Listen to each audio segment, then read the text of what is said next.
microfone.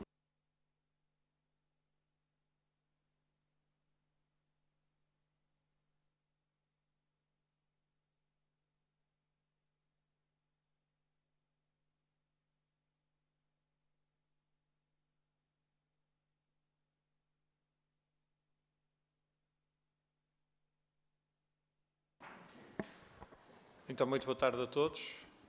Penso que já estão todos confortáveis. Cumprimentar os seus deputados presentes, dos diferentes grupos parlamentares. Agradecer também a vossa presença aqui em tão numeroso número. Nós temos uma grelha de tempos que pedia a todos que pudéssemos cumprir, porque temos trabalhos parlamentares agora às 15 horas. Sei que têm uma apresentação para nos fazer e, portanto, de acordo com a grelha de tempos, dava-vos 10 minutos para vocês poderem fazer a vossa apresentação e também exporem o conteúdo da vossa petição. Está bem? Muito obrigado. Olá, muito boa tarde. Obrigada por também estarem aqui presentes. Para nós este é um dia muito importante. Ora então, eu sou a Joana, sou cuidadora de Salvador de 4 anos. Ele não está cá porque nós somos do Norte e então é muito longe, é muito pequenino.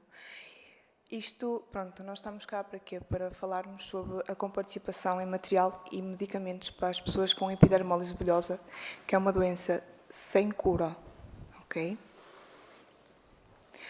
Ora, então, aqui são os itens que realmente são pertinentes para tratarmos, então, aqui nesta audição. Boa tarde a todos. Como profissional de saúde, eu sou enfermeira, venho acompanhar este grupo que já acompanho há muitos anos, falar-vos um bocadinho sobre o que é a epidermólise bulhosa, assim como a Joana, que diz cuidadora, mas principalmente para mim é mãe, e é isso que é importante, cuidadora, mas mãe também.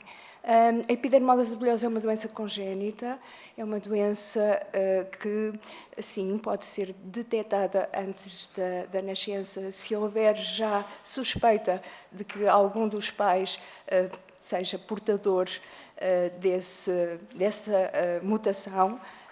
De qualquer forma, o que é que se traduz, ou o que é que traduz a epidermólise bulhosa? É uma deficiência ou ausência de proteínas a nível da pele que provoca, ou, aliás, que leva a que a pele forme bolhas facilmente.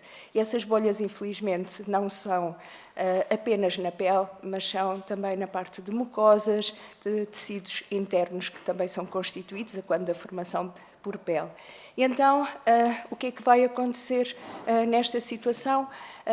Conforme seja a falha da proteína a nível da pele, na superfície ou mais na profundidade, vamos ter tipagens diferentes e níveis diferentes de doença, mais grave, menos grave.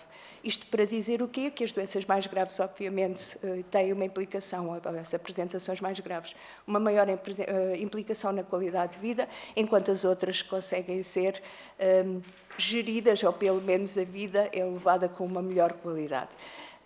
De qualquer forma, tudo isto implica cuidados diários, cuidados que implicam financiamento e custo a nível de medicamentos para a pele, mas medicamentos também, por isso, por exemplo, para a parte nutricional, uma assistência de saúde que deve ser altamente diferenciada e que, infelizmente, por ser uma doença rara, existe também muito pouco conhecimento e informação dos profissionais nesta área.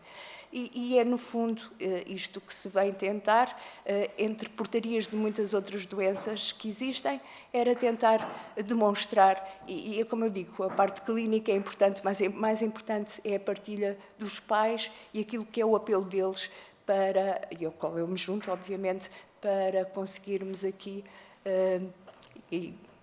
andar para a frente e conseguirmos esta comparticipação, que é apenas a situação que se solicita.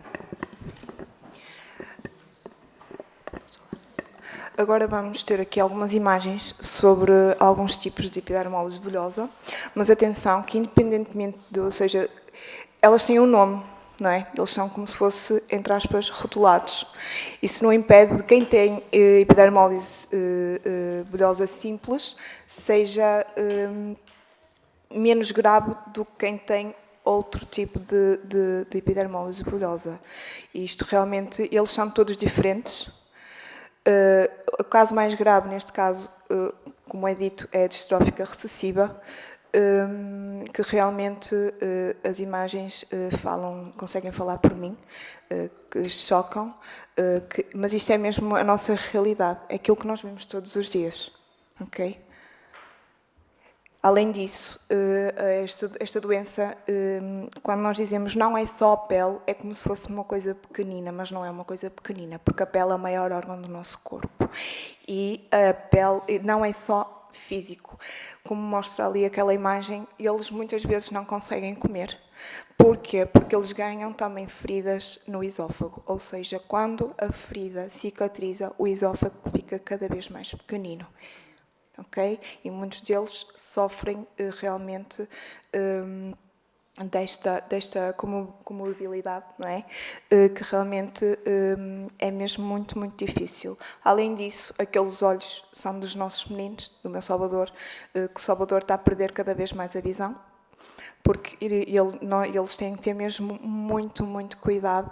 Os olhos têm que estar sempre muito lubrificados, muitas gotinhas, porque eles fazem feridas também nos olhinhos, ficam sem ir para a escola 2 dias, que é o caso também daqui dos nossos meninos. E também está a perder realmente a visão. Também outro caso não menos importante é a boca. Eles perdem muitas vezes os dentinhos, ficam com a boca toda degradada, porque o facto de escovar os dentes magoa, sangram imenso e têm que ter escovas específicas, uns cuidados mesmo muito, muito, muito necessários para que não percam demasiado sangue, para que não fiquem com anemia, por exemplo. E então agora vamos falar então das comorbilidades associadas a esta doença.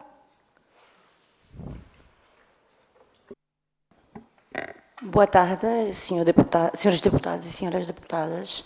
Eu chamo-me Tarciana, sou cuidadora e mãe da Pilar com 2 anos e meio. Fazendo um ponto daquilo que a minha colega estava a dizer, a nível do... A minha filha tem muitas lesões, infelizmente tem a tipologia de distrófica recessiva dominante. Ela não, nesse momento tem 2 anos e meio e não verbaliza muito bem, ou seja, não adquiriu ainda a linguagem como era suposto, e isso acontece também com muitos outros meninos, poderia acontecer ou não, porque ela tem muita debilidade a nível da boca, ela tem muitas lesões, as 2 noites que eu não durmo, as 2 últimas noites, porque ela engasga-se com a expectoração por ter lesão no canal do esôfago. A minha filha, os dentes dela já esfarelaram todo, ela tem muitas lesões na boca, como se ela tivesse nascido e há 2 anos e meio tivesse, eu não sei se há mães aqui, sapinhos, muitas feridas. Eu nunca lavei os dentes da minha filha, porque ela não consegue com tanta dor. Porque esta doença, estas crianças vivem num estado de dor desde que nasceram. Tá bem?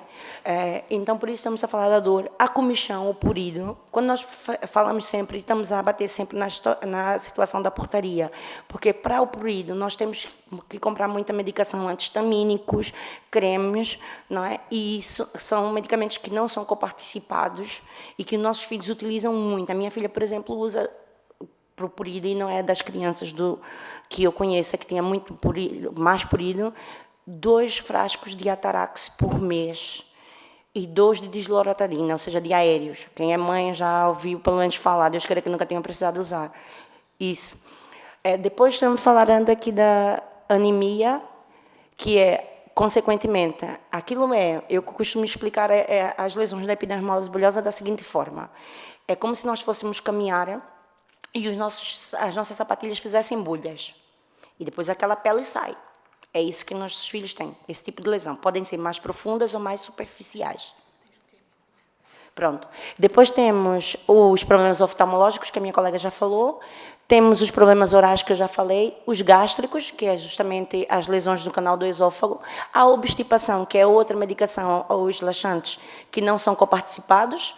Né? O compromisso nutricional, obviamente, porque se eles têm lesões gastro, não conseguem se alimentar, e é 1 dia e 2 sem comer, nem beber absolutamente nada, porque não conseguem deglutir. Né? Os cancinomas, obviamente, se a pele está sensível, se a ferida aberta, há muito risco de câncer de pele. Né? E os problemas e articulações distróficas, que as mãos e os pés, os dedos colam.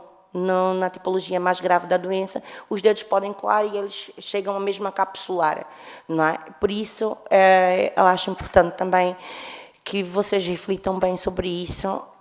Nós estamos aqui, hoje é um dia histórico nesta doença, e nós gostávamos que vocês pensassem nisso não só com a cabeça, mas também com o coração. Eu passo a palavra à minha colega Joana.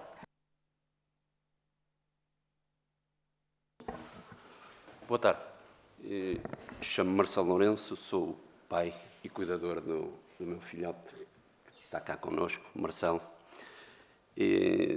Faz agora 15 anos, no próximo dia 25, que efetivamente fomos premiados com esta doença, infelizmente.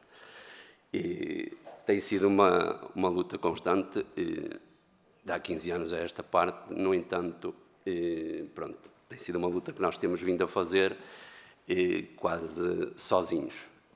E, pronto, o Marcelo nasceu com a epidermose bulhosa distrófica recessiva, que é dos mais graves da doença. Efetivamente, nesses 15 anos, temos tido muito pouco apoio relativamente aos cuidados que ele necessita diariamente. E, ultimamente, está numa fase bastante má, tem o corpo cheio de lesões. E nós somos do Norte, somos de Penafiel, e temos vindo... Estas lesões são tratadas a nível hospitalar, portanto, muitas das vezes nós vamos ao Hospital de Coimbra, que é o que está a ser seguido, portanto, e todas essas deslocações e despesas são por nós assumidas. E, para além disso, vamos lá, fazemos os pensos, levamos material para uma semana, mas isso, ao fim de uma semana, e tendo em atenção a esta situação que se está a deparar agora, porque o Marcelo é uma porta aberta para outro tipo de doenças, ainda agora esteve internado com escarlatina, que efetivamente, tendo em atenção às portas de entrada de bactérias e vírus, é muito grande. E pronto, todas essas despesas têm sido por nós assumidas desde a nascença. Para além disso, ele é uma pessoa que tem uma subnutrição bastante má, porque efetivamente ele deveria ter como viram ali, ele durante alguns anos teve episódios de engasgamento, fez várias dilatações, e essas dilatações a nível hospitalar foram, pronto, conseguindo com que ele melhorasse, mas ele tem 15 anos, mede 1,73 m e pesa 44 kg. Portanto, isto é uma subnutrição sobre que ele deveria estar acompanhado com outros fantomaltes, esses suplementos alimentares que efetivamente não está, porque não existe portaria nenhuma e tudo isso é muito caro. Pronto, para além disso, sim, efetivamente, nós estarmos cá pronto, tentarmos ajudar, termos uma portaria em que esta doença fosse considerada como uma doença, como um problema oncológico ou outra situação qualquer, em que outro tipo de doença, que efetivamente nós tivéssemos ajuda do Governo, portanto, para podermos lidar com esta doença. E suportar essas despesas que efetivamente são muito grandes. Aqui então está o quadro das despesas mensais que a gente tem, 864 € só do quadro acima, fora o resto. Okay? Os pensinhos, quando não temos pensinhos, nós, também somos de Guimarães, temos que ir de propósito a Coimbra fazer o pensinho.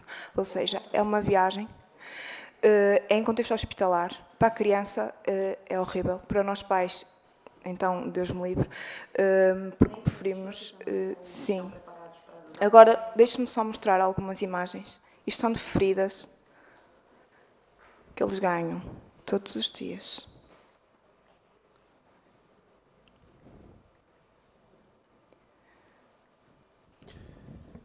Não obstante este pedido de portaria, nós temos que ter em atenção o fator psicológico que estamos perante todos os cuidadores, quer sejam mais, se calhar, as mães e os pais, porque muitas das vezes, no caso da minha esposa, deixou de trabalhar pura e simplesmente para tratar do filho. Portanto, e a nível psicológico isso é muito desgastante. Muito obrigado por nos trazerem este problema tão sensível. Eu vou passar agora aos grupos parlamentares também para uma breve intervenção de cada um e depois dava-vos novamente a palavra na parte final para responderem a alguma questão que algum grupo parlamentar pretenda fazer. O grupo parlamentar do PSD serei eu a falar neste momento.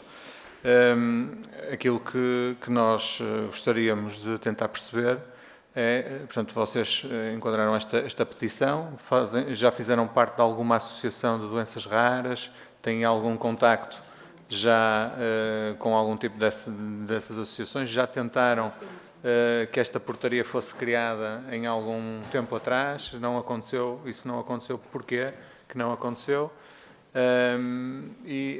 Depois destas questões que são mais ou menos para contextualizar a vossa vinda cá, dar-vos nota que, depois naturalmente do trabalho que a Comissão terá que fazer, e ouvidos todos os partidos políticos, o PSD também procurará sensibilizar o Governo no sentido de criar aqui as condições necessárias para que possa acontecer aquilo que vocês necessitam efetivamente, porque é toda a justiça, face às imagens que nos transmitiram, que são duras, mas que são imagens reais dos problemas que vocês vivem diariamente e, portanto, estamos sensíveis a isso.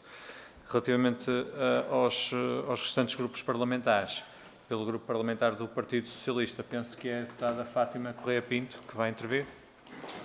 5 minutos. Muito obrigada, Sr. Presidente. Cumprimento os senhores deputados e cumprimento e saúdo os peticionários e agradeço-vos a vossa presença, a exposição de todas estas informações que são muito relevantes e que são essencialmente uma chamada de atenção e a importância que vocês referiram de estarem aqui hoje, de ser um dia histórico, porque é muito importante chamarem a atenção para estas patologias dessas doenças raras que muitas vezes desconhecemos, este sofrimento tão grande que vocês passam, vocês e os vossos filhos. Saúdo também os assinantes desta petição, que recolheu mais de 10.500 assinaturas, o que expressa essa importância e pertinência da questão aqui hoje em causa. E é pertinente exatamente que nos obriga a pensar e a refletir sobre esta patologia, então, que era desconhecida para mim, no meu caso, assumo, e como bem explicaram, é uma doença genética, de expressão cutânea, e uma doença rara, que se caracteriza por aparecimento dessas tais bolhas, como vocês bem explicaram, lesões na pele e nas membranas mucosas, que é também uma grande dificuldade, não é? E que é provocada pela ausência de proteínas que constituem a pele.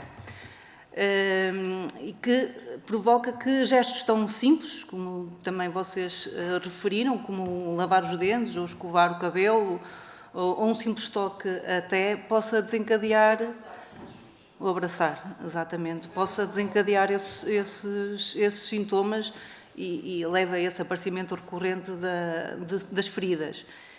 E como também referiram, não existe ainda, porque a esperança é a última a morrer, existe um tratamento para a epidermólise bulhosa. Pese embora existam já vários centros de investigação que se têm dedicado a compreender melhor esta patologia e portanto, esperamos que possam surgir terapêuticas que revertam esta situação da ausência dessas proteínas que são estruturantes na pele. Esperamos ansiosamente pelo sucesso dessas investigações. Mas a verdade é que, neste momento, aquilo que existe de tratamento é apenas sintomático. Não é? Exatamente. E de prevenção de alguns sintomas e que implicam muitos cuidados diários com a drenagem da bolha e os tratamentos das feridas. E aqui estamos a falar de uma diversidade de materiais e de medicamentos que podem ser utilizados no tratamento quer da sintomatologia, quer da prevenção. Desde logo vocês apresentaram uma lista, mas desde logo pensos não aderentes, antibacterianos, cicatrizantes, analgésicos, mas também ao nível do vestuário e calçado, que tem que ser adequado para esta patologia. E depois também algumas situações de má nutrição e até a possibilidade de, em alguns casos, ter que ser colocado um tubo gastrointestinal para fazer a alimentação. Ou seja, aquilo que eu estou a tentar concluir é que existe uma multiplicidade de materiais e medicamentos que podem ser requeridos dependendo da gravidade, da sintomatologia, e até porque existem vários tipos, não é? Como vocês também identificaram, existem 4 tipos e, portanto, para se avançar para uma legislação de comparticipação, era necessário perceber qual seria essa lista alargada de materiais. Não sei se vocês têm recolhido essa informação de quais seriam os materiais mais normalmente utilizados para os tratamentos e quais os medicamentos.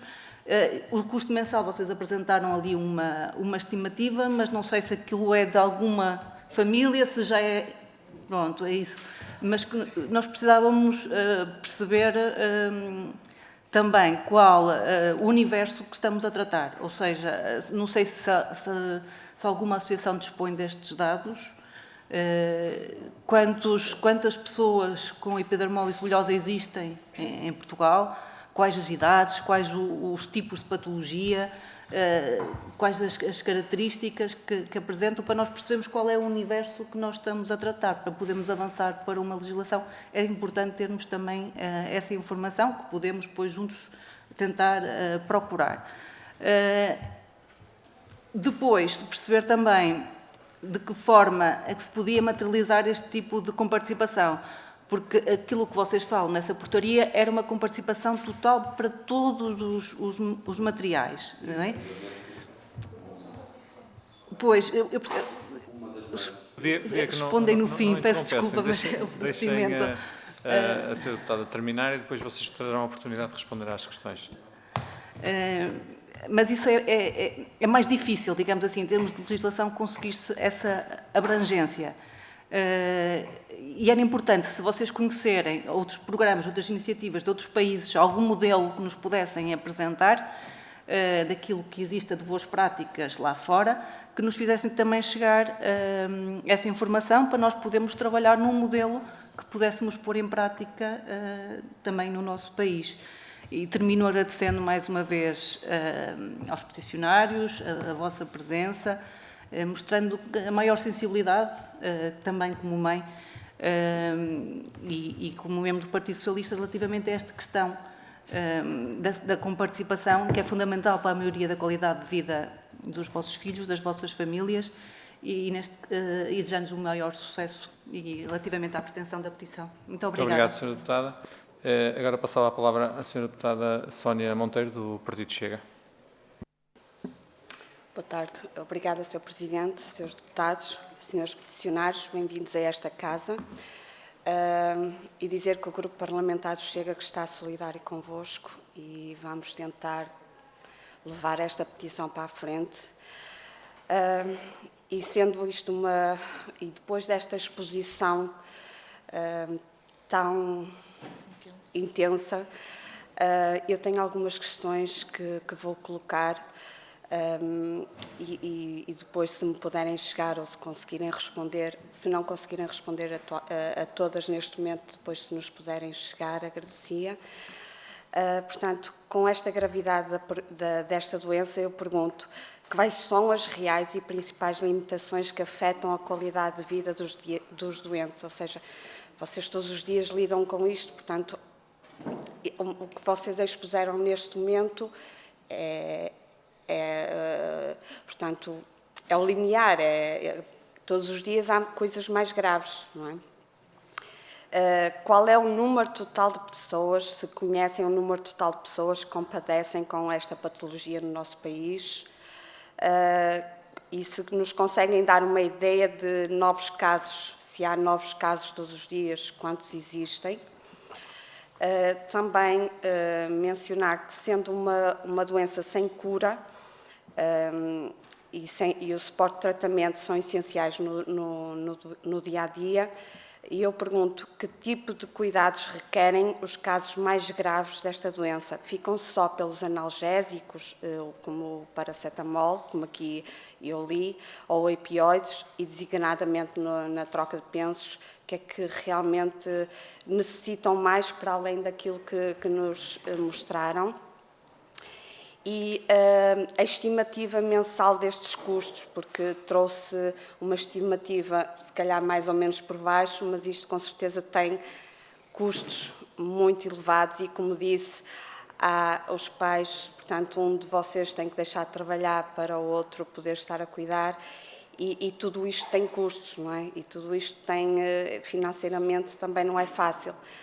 E como mãe compreendo isso perfeitamente e eu, graças a Deus, posso dizer que tenho filhos saudáveis e mesmo assim são custos elevados, portanto, com os vossos filhos isto não será bem assim, não é? E depois há uma frase que eu li que vocês expuseram e vou passar a citar, se me derem se podendo, que este tema seja debatido na Assembleia da República para que todos os doentes possam usufruir de materiais e medicação sem quaisquer custos, permitindo dessa forma uma melhor qualidade de vida, não só aos doentes, como também às suas famílias. Portanto, neste sentido, eu vou questionar. Estes materiais, portanto, nenhum dos materiais e medicação essenciais aos cuidados de suporte no tratamento das feridas é objeto de qualquer comparticipação por parte do Estado. E, sendo a vida diária dos doentes com EB e as suas famílias muito dificultada por um grande conjunto de limitações, questionamos se se enquadra nos apoios atualmente em vigor no SNS e na Segurança Social. Ou seja, quando vocês pedem apoios ou se já pediram apoios, se existe alguma entrave, alguma barreira na obtenção destes apoios e se têm conhecimento de se existe algum tipo de apoio noutras doenças raras e que não seja acessível à doença de EB. E se já reuniram com responsáveis governamentais para debater esta matéria e se sim, quais foram ou quais são as decisões que decorreram destes encontros. Portanto, e segundo a Organização Mundial da Saúde, a EB faz parte do grupo de doenças raras, dada a imperiosidade e necessidade de um compromisso no desenvolvimento de ações que apoiam estes doentes e as suas famílias. Eu questiono, têm conhecimento de práticas noutros países relativamente a esta doença? Entendem que estão a ser reunidos esforços para facilitar o acesso ao diagnóstico e tratamento como apoio à pesquisa e investigação? E se existe algum estudo de viabilidade técnica e financeira sobre a implementação de um regime de comparticipação especial dos encargos com a medicação e dispositivos médicos com esta doença? Portanto, estas são algumas das questões e reiterar mais uma vez que o nosso grupo parlamentar do Chega está solidário com a vossa petição, com vocês pais, e estamos cá mesmo para ajudar e vamos fazer uma iniciativa para que isto avance, porque é necessário, e tudo isto é uma dor muito grande, lidar com os nossos filhos diariamente. Se eles estão saudáveis e às vezes chateamos-nos, fará quando eles não têm uma vida tão saudável e desejosa como nós queríamos, não é? Portanto, agradecemos mais uma vez a vossa vinda e vamos andar para a frente. Muito obrigado, Sra. Deputada. Muito obrigada. Não há mais grupos parlamentares presentes, portanto, só para vos dar conhecimento de quais são os procedimentos a seguir, portanto, vocês terão agora mais 10 minutos para poderem responder às perguntas que vos foram colocadas e, terminado depois esta audição, vai ser elaborado um relatório que irá ser feito por mim e que depois será levado à Comissão de Saúde para ser votado. Pronto, e a partir daí, estando o relatório aprovado, seguir-se-ão eventuais iniciativas legislativas no sentido de, por via da Assembleia da República ou por via do Governo, procurarmos sensibilizar e ajudar a que o vosso problema seja resolvido. Agora, algumas das questões que vos foram colocadas são importantes de responder e, portanto, passava-vos a palavra. E estavam-me aqui os serviços a dar nota que, para além disso, uma vez que vocês têm mais de 10 mil assinaturas, portanto, também ainda vai ser discutido em plenário, onde estarão todos os deputados presentes e todos os grupos parlamentares, que também terão a oportunidade de participar neste processo. 10 minutos, então. Obrigado. Muito bem. Relativamente à questão se já existiu alguma associação, existiu sim uma associação que teve por, numa fase inicial, apenas uma associação que, a princípio, por ser associação de pais, e que posteriormente evoluiu para uma DEBRA Portugal. A DEBRA é uma instituição a nível mundial, existem DEBRAs em todos os países. A DEBRA é uma associação sem fins lucrativos, que o intuito principal que tem é o associativismo dessa associação a nível de cada país vai reverter um certo valor na investigação mundial acerca da patologia.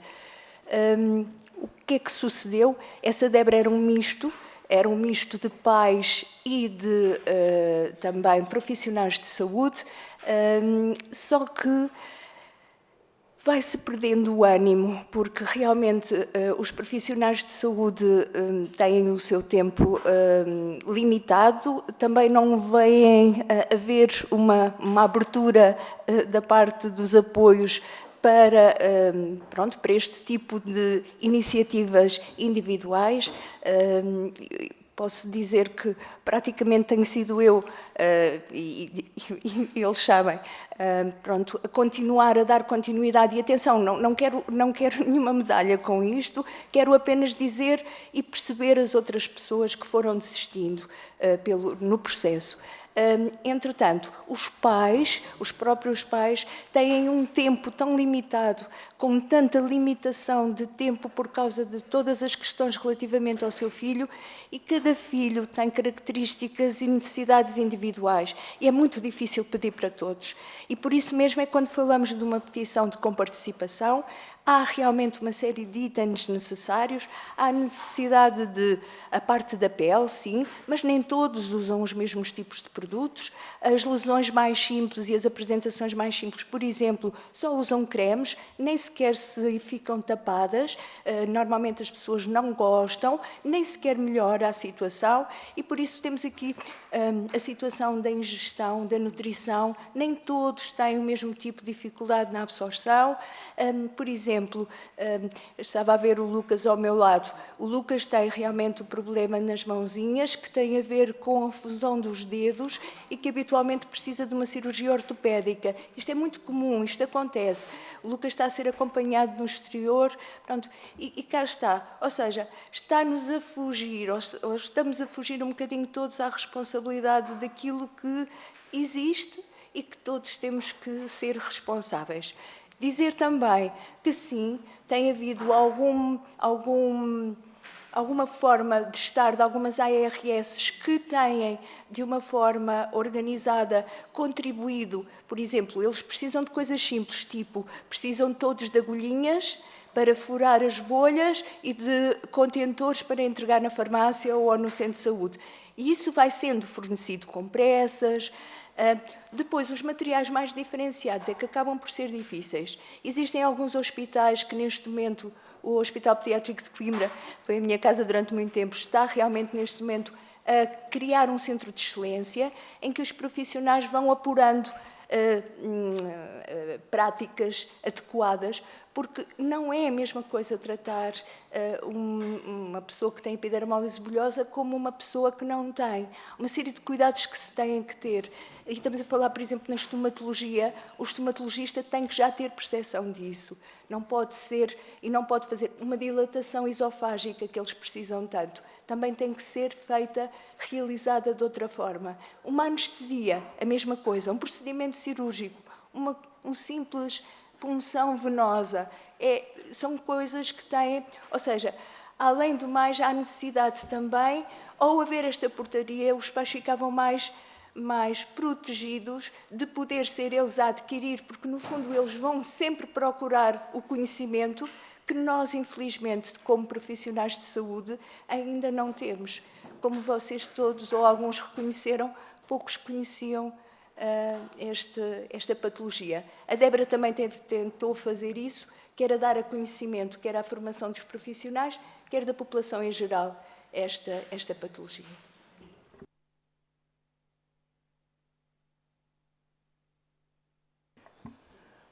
Boa tarde mais uma vez.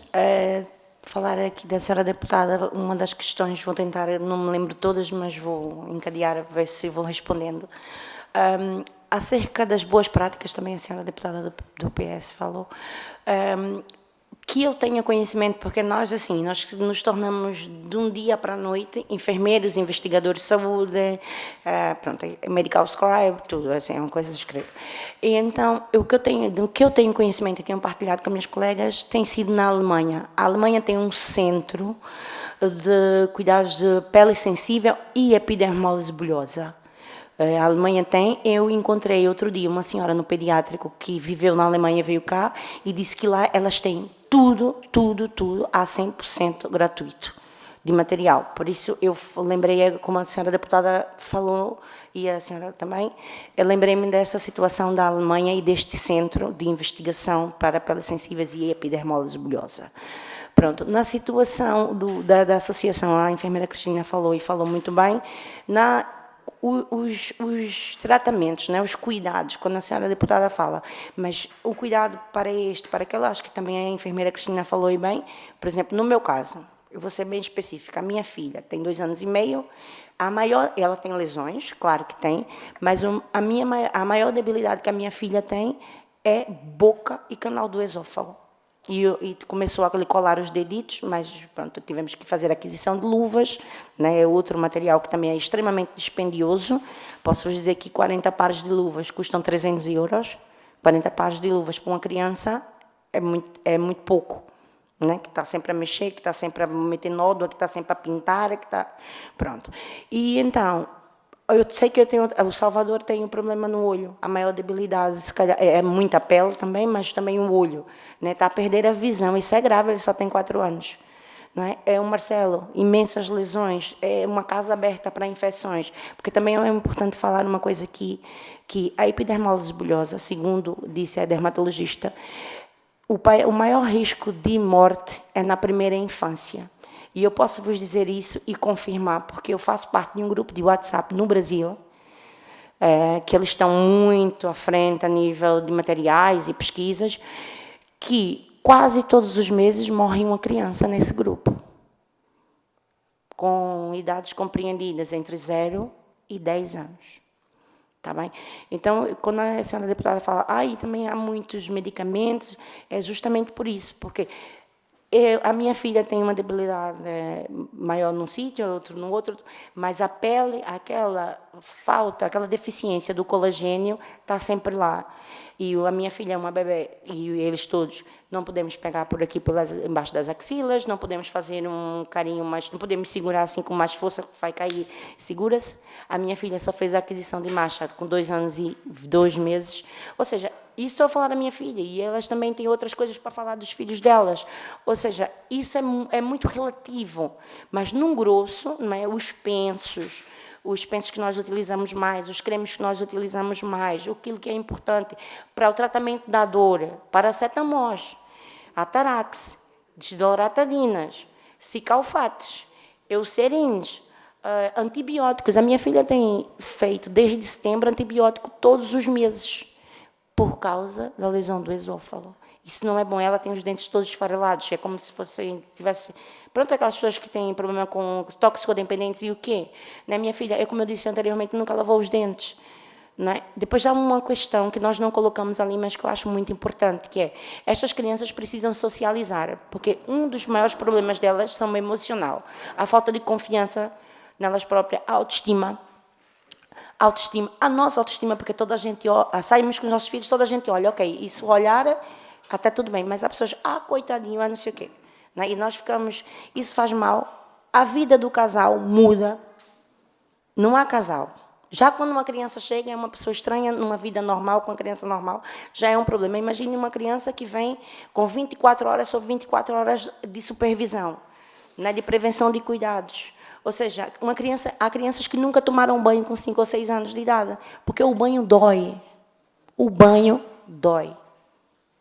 Ou seja, para nós podemos responder tudo, sim, mas já antecipando que as senhoras deputadas entendam que nós podemos responder isto, sim, mas isso é tudo muito vago, porque é muita experiência pessoal de cada um. Né? Há casais que se divorciam por causa disto, porque a vida com esse casal acaba. As crianças precisam de um acompanhamento emocional para se sentirem incluídas na sociedade. E, a parte disso, o que eu queria dizer era que estas crianças têm que ser inseridas na sociedade o quanto antes, coisa que não acontece. Numa escola, eu vou pegar a minha filha e meter numa creche. Como é que elas vão cuidar da minha filha durante 8 horas, se as pessoas não têm conhecimento?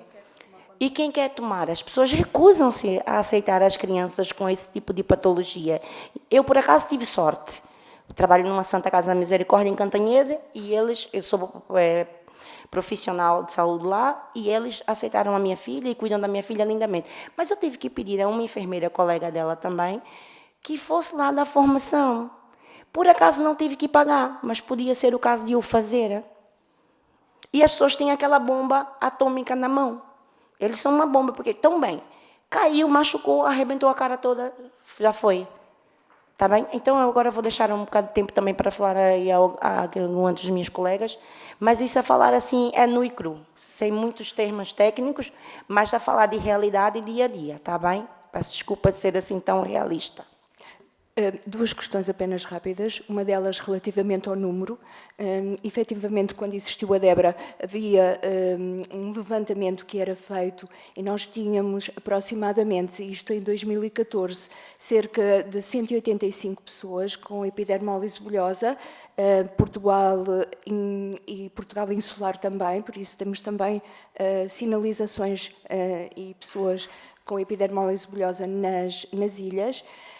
Relativamente a conhecimento, a organização, a sabermos quais são os guidelines, os melhores, realmente nós baseamos, ou a Débora baseou sempre essas orientações em orientações internacionais. O melhor centro, como a Tassiana referiu, é na Alemanha, mas pronto, isto para vos dizer que sim, já há trabalho feito, que no fundo acabou por cair por terra. Atualmente não consigo ter sequer a noção, só se me contactarem porque foram ao site, que apesar de já não existir Débora, ainda lá está, que as pessoas que fizeram parte do mesmo e as pessoas podem ser contactadas, e por vezes acontece eu ser contactada, por exemplo, para uma orientação numa maternidade, numa neonatologia, porque ao nascimento as pessoas não têm percepção do que se está a passar. Há uma série de patologias que são muito similares e por isso há uma grande confusão, e se realmente não houver uma intervenção logo à nascença, podemos ter logo ou imediatamente a perda da vida. A morte, e aqui é uma questão que é difícil falar neste momento, mas é uma questão que tem que também ser pertinente, e peço desculpa, mas tem mesmo que ser falada. Oncologicamente aparecem ou podem aparecer problemas a partir da segunda década de vida, em algumas apresentações, não em todas, e sim, a infecção é sempre o mais grave. Por isso, uma porta de entrada de pele que parece uma coisa simples, uma infecção ocorre muito rapidamente e implica muitos custos. Nunca foi feito o levantamento, mas conheço algumas situações de crianças internadas, de pessoas adultas internadas. Pode-se fazer o resumo do quanto ficou ao Estado e, de certeza, ficou muito mais se pudesse prevenir este tipo de acontecimentos. Muito obrigado. Sim, rapidamente então, para concluirmos. Pronto, só uma situação que efetivamente não foi falada, porque grande parte das crianças que cá estão são crianças ainda não atingiram a maturidade. E uma das situações com que me deparei com o meu filho foi que ele tinha já 3 feridas já ficar crónicas, ou seja, há 3 meses que estavam ali em fase de cicatrização e não se conseguia fechar. E numa das minhas pesquisas eu lembrei-me da câmara hiperbárica e foi falado através da minha unidade de saúde, mandaram-se e tentei conseguir descobrir que não na minha zona de residência, mas no norte havia uma câmara hiperbárica no hospital público. E foi através do centro de saúde, não conseguiram receber uma resposta negativa. Fui através de outra pessoa, de um médico amigo, resposta negativa, ou seja, recebi 4 nãos. Desses 4 nãos eu quis saber o porquê, porque efetivamente a câmara hiperbárica é uma ajuda na cicatrização através da injeção de oxigênio, injeção e inalação de oxigênio a 100%, e não consegui porque recebi sempre negativas. E acabei por fazer esse tratamento a nível particular, paguei o tratamento das sessões, me custaram 1.100 ou 1.200 euros na altura, e efetivamente consegui cicatrizar aquelas 3 feridas, só que a resposta que eu sinto, e dei a minha revolta, foi que não existe nada feito, portanto nós não temos prova de que isso faz bem, portanto não vamos apostar.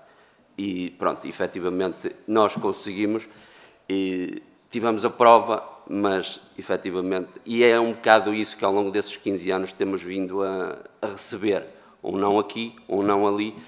Quanto à questão dos números que a deputada falou, na altura que o meu filho nasceu, eu não tinha conhecimento da Débora, nem sequer tinha conhecimento da doença, e foi um choque enorme.